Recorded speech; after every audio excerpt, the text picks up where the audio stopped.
Alors dans cette vidéo, nous allons installer un scanner de vulnérabilité web open source Nikto. C'est quoi une vulnérabilité? Peut-être si vous posez la question, une vulnérabilité, pour faire simple, c'est un problème dans un système. C'est à partir de ces problèmes qu'un attaquant pourrait passer afin de mettre son pied dans votre système. Alors, il y en a tellement de problèmes sur des serveurs web et pour ça, il y a des scanners de vulnérabilité, notamment comme Nikto, il y a Nexus, il y a Nexpose, etc. Le choix de Nikto parce qu'il est rapide, simple à manipuler, voilà, intuitif, hein, voilà, et très puissant. Alors, vous allez voir que Nikto PC et Nikto téléphone, le fonctionnement est pareil. Voilà, c'est pareil.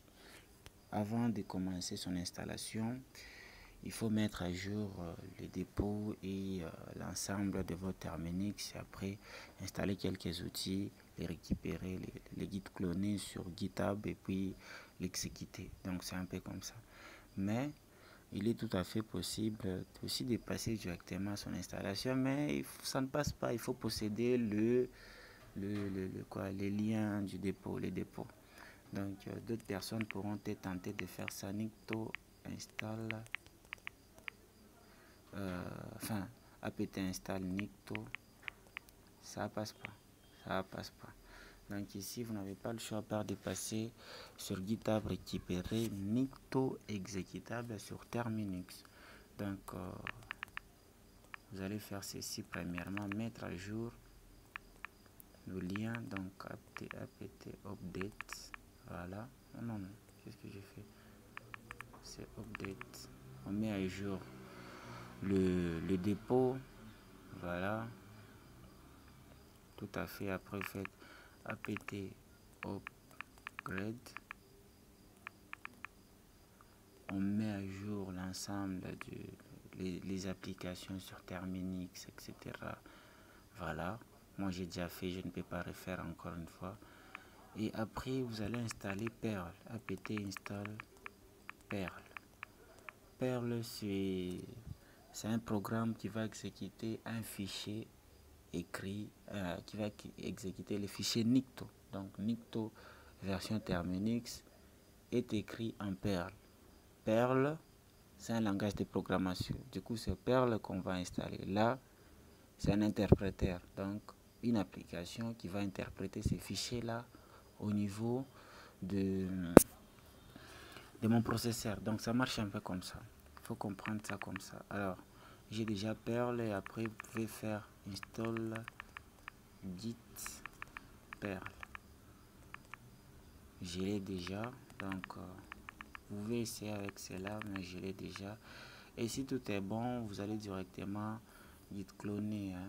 Vous allez prendre le lien du projet GitHub. Vous allez faire ceci. Je vais mettre ça en description de la vidéo. Copier. Copier. Voilà. On arrive là. On colle. Paste. Et comme moi je l'ai déjà, voilà. On me dit qu'ici j'ai ces répertoires. Je l'ai déjà. Si je vais récupérer encore une fois, ça sera là de modifier les répertoires, les noms du répertoire. Là je vais l'appeler peut-être Nikti. Vous voyez là il va se mettre à cloner, cloning, username for GitHub, là voilà, machin, voilà. Donc là je vais couper carrément. Comme vous ne l'avez pas directement, ça va se mettre à cloner. Vous aurez Nikto de télécharger, vous aurez les dossiers Nikto téléchargés. Donc après vous allez faire un ls. Vous le voyez là, j'ai Nikto. Je vais faire set Nikto. Nikto. Tab, je suis dans Nikto. J'ai fait un ls. J'ai liste de répertoire. Je vois là un tas de fichiers et de dossiers de sous-répertoire. Donc je vais prendre le programme. J'entre dans le programme. Voilà. C'est ces fichiers là que je vais exécuter. Ils portent l'instance .pl pour Perl. Voilà. C'est un peu comme ça. Comme je possède déjà Perl sur mon système, where is Perl? Je l'ai déjà, il est bien installé, il est dans le bin. Il est dans le bin, il est dans le Perl, data, etc. Voilà, il est dans le share aussi pour éventuellement si sur ces systèmes il y a des utilisateurs, voilà, il est dans le share pour que ces utilisateurs-là puissent aussi avoir accès à Perl. Donc exécuter des programmes avec Perl, exécuter des fichiers, soit programmer avec Perl. Donc c'est un peu ça. Moi je l'ai déjà Perl. Donc là je vais l'appeler, je vais dire Perl Nicto. Tu exécutes ces fichiers nicto.pl. Nicto.pl, je te donne cette adresse, donc les DNS, je te donne cette adresse 198, 178, excusez, 32.7.205, c'est une adresse IP que je lui donne là, et pap, le scan est lancé. Donc après, j'aurai un résultat final de ces scans que je vais analyser, voilà, lire, voilà, pour savoir, pour voir s'il y a des vulnérabilités connues sur le système. Donc c'est un peu comme ça. Là, j'ai Perl dans mon téléphone.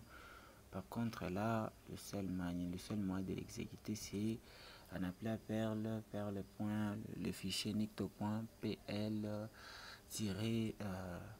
-h pour host, du coup la machine, l'adresse IP, les noms de domaine, savoir que le nom de domaine, derrière un nom de domaine, il y a une adresse IP, donc c'est un peu comme ça.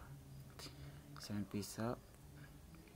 Dans la vidéo prochaine, nous allons nous retrouver à comprendre les options accumulées avec Nicto, à comprendre les résultats générés avec Nicto. Ce sera un peu comme ça, voilà.